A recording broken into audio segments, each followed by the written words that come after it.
안녕하세요. 저는 30대 중반에 결혼해서 아직 신혼 같은 기분으로 살고 있는 결혼 새내기 남자입니다.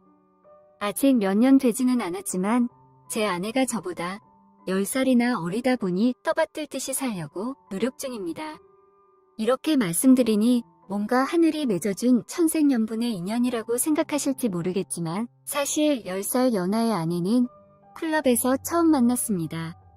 친하게 지내던 친구의 생일 파티를 거하게 챙겨주기 위해 갔던 클럽에서 어쩌다 만나게 됐는데 나이 차가 많이 나는데도 대화가 잘 통하던 아내에게 하룻밤 상대가 아니라 그 이상의 감정을 느껴 연애를 시작하려던 차였습니다.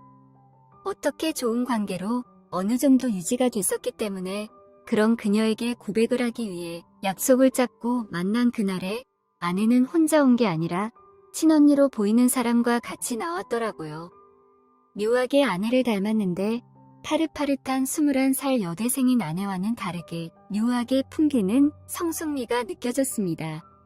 큰언니인가 생각했던 이유가 아내와는 터울이 조금 있어 보이는 제 또래 정도로 보이던 외모 때문이었어요. 당시 아내에게 고백한 게 잘 안되면 옆에 있는 언니라도 어떻게 해봐야지 하는 마음에 눈웃음을 치고 끼부리며 인사를 했습니다. 제 아내도 상당히 미인이지만 그 언니도 충분히 매력적이라고 생각하고 있었거든요. 그런데 아내가 언니로 보이는 사람을 저에게 소개할 때 저는 너무 깜짝 놀라 마시던 차를 뿜어버릴 뻔했습니다. 제가 큰언니로 착각한 사람은 아내의 엄마, 그러니까 저의 장모님이었습니다. 그게 저와 장모님과의 첫 만남이었습니다. 정말 제 눈을 의심했습니다. 목소리는 아내와 비슷하게 가늘고 여린 목소리여서 누가 봐도 아줌마의 목소리라고 느껴지지 않는 수준이었고 옅은 와인색으로 염색한 머리 스타일이 대학생 딸을 가진 어머니의 모습이라고 믿기 힘들 정도로 잘 어울렸습니다. 검은색의 몸에 달라붙는 원피스를 입고 계셨는데 팔뚝에도 늘어진 군살 하나 없이 탄탄했습니다. 피부도 어찌나 하얗고 고운지 마치 잘 반죽이 된 밀가루 반죽을 연상케 하는 하얀 톤과 함께 화장기가 거의 보이질 않는데도 웃을 때 주름이 보이지 않았어요. 아내의 외모를 그대로 가져다 박은 듯한 외모 또한 오히려 성숙미가 느껴져서 그런지 한층 더 고혹적인 분위기를 내뿜었습니다. 확실히 그 얘기를 듣고 나니 처녀인 아내와는 다르게 성숙미가 느껴지는 그 어머니가 더 매력적이라고 느껴지기도 했습니다. 어머니가 참 예쁘시다고 분위기를 돌리고 있는데 어두운 표정의 아내가 저에게 전한 의외의 소식이 있었는데 그것은 바로 아내의 임신이었습니다. 그래서 장모님하고 데이트 자리에 같이 나온 거고 저의 생각이 어떠한지 알아보기 위해 만들어진 자리였습니다. 장모님은 아내를 나무라며 닮을 게 없어서 21살에 애 낳는 것까지 닮느냐며 뭐라고 하셨습니다. 저에게 화를 내실 줄 알았는데 저를 탓하거나 하지는 않으셨어요. 단지 저에게 어떻게 할 생각이냐는 의견을 묻기만 했죠. 젊어 보이는 겉모습만큼 열려있는 마인드를 가진 분이셔서 조금 멋지다는 생각이 들었습니다. 엄밀히 말하자면 사고를 친 건 저인데 오히려 다 큰 성인인 두 사람의 결정에 따른 결과라며 누구의 책임도 아니니 당사자인 두 사람의 결정에 따르겠다는 말씀을 해오셨습니다. 그동안 만나왔던 아내 또한 그동안 클럽에서 만나 하루를 보낸 여자들과는 다른 모습에 반했었기 때문에 고백하려고 준비해온 반지를 내밀며 따님을 행복하게 만들어주겠다고 말하며 고백이 아닌 청혼을 해버렸습니다. 하필 그날 제가 반지를 가져간 게 신의 한 수가 되어버린 것이죠. 사실 그럴 마음으로 준비한 반지는 아니었기 때문에 이럴 줄 알았으면 좀 더 비싸고 좋은 반지를 살 걸 후회하기도 했습니다. 하지만 어쩌겠습니까? 아무것도 안 하고 청혼하는 것보다는 이렇게 구색이라도 갖추고 청혼하는 게 훨씬 낫잖아요. 처음 본 그날로부터 2달 정도밖에 안 된 짧은 시간이었고 애인도 아니었던 아내에 대해 막 알아가고 있는 단계였지만 당시 21살밖에 안 된 아내에게도 짐을 지게 하고 싶지도 않았고 당시에 아내 뱃속에 있던 우리 아이에게도 죄를 짓고 싶지 않았습니다. 장모님은 그날 오히려 그런 결정을 내린 저를 보고 남자다워서 좋다며 굉장히 흡족해 하시는 모습이었습니다. 그렇게 아내와 저는 만난 지 2달 만에 결혼을 다짐하게 되었고 순식간에 모든 준비를 마치고 아내의 배가 불러오기 전 결혼식을 올렸습니다. 결혼식장에서 드레스를 입고 있는 아내도 아름다웠지만 혼주석에 고운 한복을 입고 앉아 계신 장모님도 너무 고우셨어요. 결혼식 준비는 참 많이 피곤하고 힘들었지만 행복한 순간이었습니다. 늦은 나이에 이렇게 어리고 예쁜 아내를 얻을 수 있다는 건 저에게 큰 축복이라고 생각했으니까요. 게다가 결혼식장에 있는 하객들까지 통틀어서도 장모님보다 예쁜 사람은 보이지 않았습니다. 전생에 나라를 구해서 21살짜리 여자를 데려가냐며 놀리던 친구들도 저에게 다가와 귓속말로 너네 장모님 미모가 장난 아니라며 칭찬을 해주는데 제가 더 뿌듯했습니다. 아무튼 그렇게 결혼식을 마치고 아내와 저의 결혼 생활이 시작되었습니다. 신혼 때는 다들 그렇듯 너무 행복하지요. 퇴근하고 돌아오면 10살 연하의 아내가 반겨주는데 그 어리고 아름다운 미소로 저를 반겨주는 아내를 보는 것만으로도 그 사실이 믿기지 않을 정도였으니까요. 그렇게 점차 아내의 배가 불러오기 시작했고 건강한 아들을 출산했습니다. 문제는 아내가 출산 후 받는 스트레스였어요.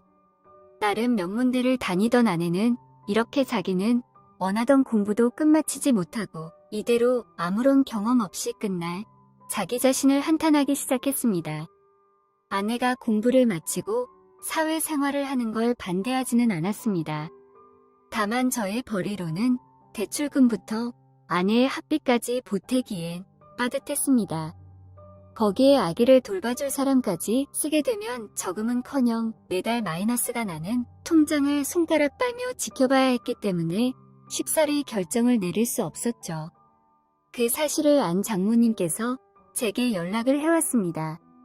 저만 괜찮다면 우리 집에 같이 살면서 애를 봐주고 살림을 돕고 싶다고요. 장모님도 딸이 정신적으로 고통을 받는 모습을 보니 마음이 무척이나 아팠던 거죠. 사실 요즘 여자들도 이런 이유 때문에 결혼을 안 하려고 하는 거잖아요. 애 낳으면 다 포기하고 애 엄마가 되어야 한다거나 경력 단절된다면서요. 사실 아내도 그런 생각을 본능적으로 하고 있었나 봐요. 아무래도 사회 분위기가 그렇다 보니 자기도 그런 말을 많이 듣지 않았겠습니까? 충분히 그 마음이 이해가 갔습니다.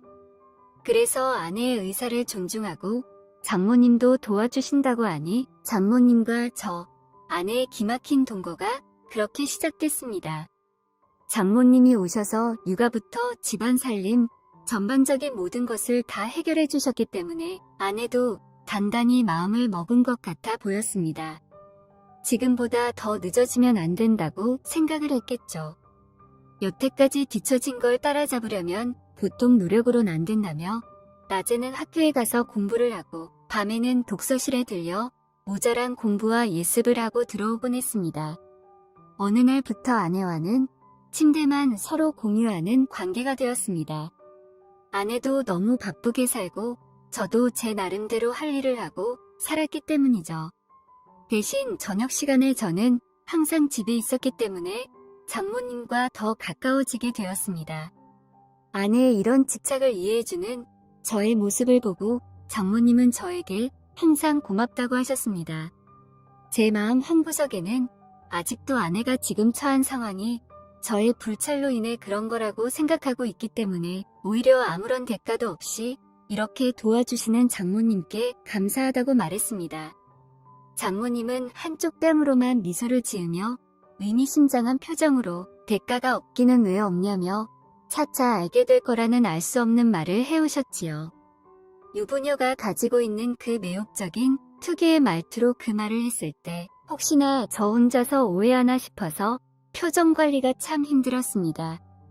안 그래도 최근 들어 부쩍 옷이 얇아지는 장모님의 모습을 보며 저는 그게 무슨 뜻인가 싶어 며칠간 잠도 제대로 못 이루었습니다.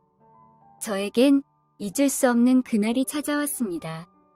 퇴근 후에 하루 종일 살림에 지친 장모님을 대신해 애를 봐주고 있었는데 장모님께서 저를 부르시며 애가 잠들면 자기에게 잠시 시간 좀 내달라며 할 이야기가 있다는 말을 해오셨습니다.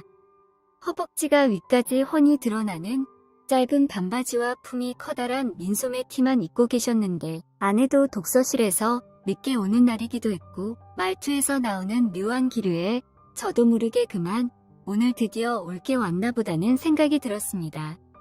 저는 평소에 저녁에 샤워를 하지 않는데 이상하게 그날은 또 샤워를 해야만 할 것 같아서 조용히 샤워도 빨리 끝마친 상태였습니다. 시계만 보면서 침을 꼴딱꼴딱 삼키고 있는데 아기는 약속이라도 한 듯이 잠에 들었고 저는 조심조심 장모님의 방에 노크를 하고 들어갔습니다. 옷도 갈아입지 않으시고 편한 복장 그대로 옆으로 누워 계시는 장모님을 보고 깜짝 놀랐습니다.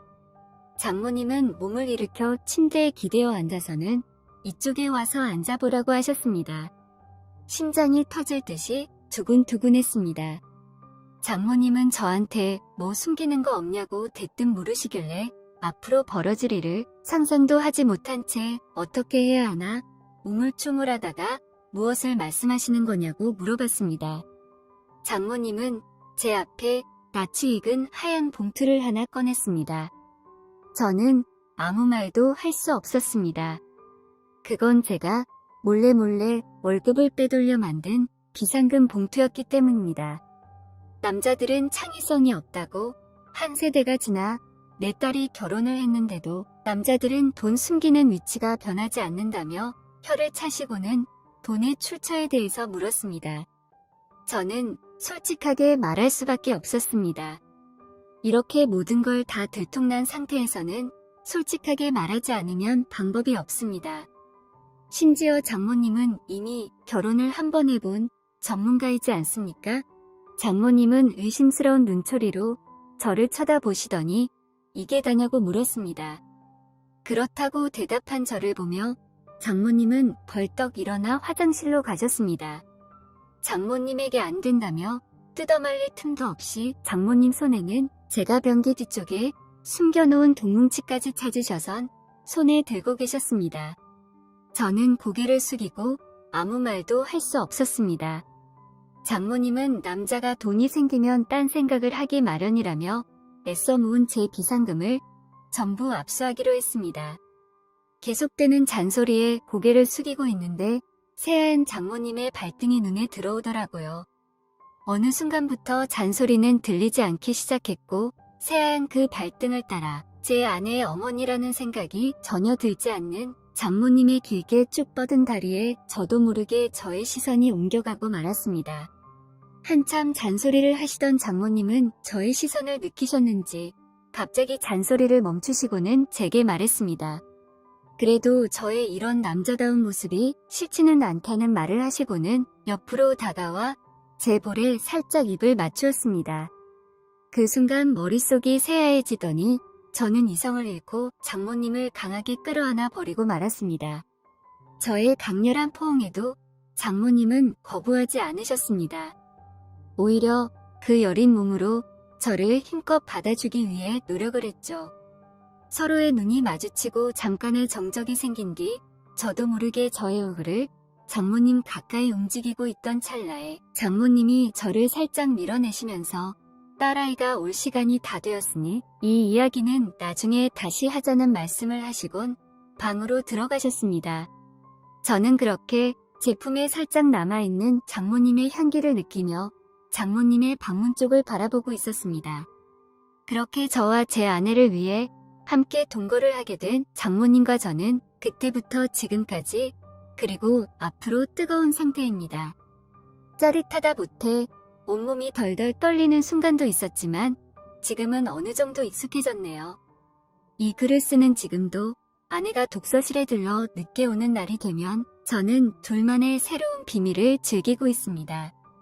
이래선 안 되는 걸 알지만 일주일 내내 얼굴 한번 보기 힘든 아내보다 매일 퇴근하는 저를 반겨주시는 장모님이 더 저의 아내인 것만 같습니다. 장모님과 일을 치를 때마다 저는 장모님과 처음 만났던 날을 생각합니다. 지금의 아내가 그녀를 어머니라고 소개하기 전 첫눈에 매력적이라고 느꼈던 그때를 말이죠. 그녀는 저에게 장모님이 아니라 한 명의 여자입니다. 제 사연은 여기까지입니다. 조만간 이 관계도 정리를 해야겠다는 걸 스스로 인지하고 있습니다만 지금은 이 소중한 인연을 끊고 싶지 않습니다.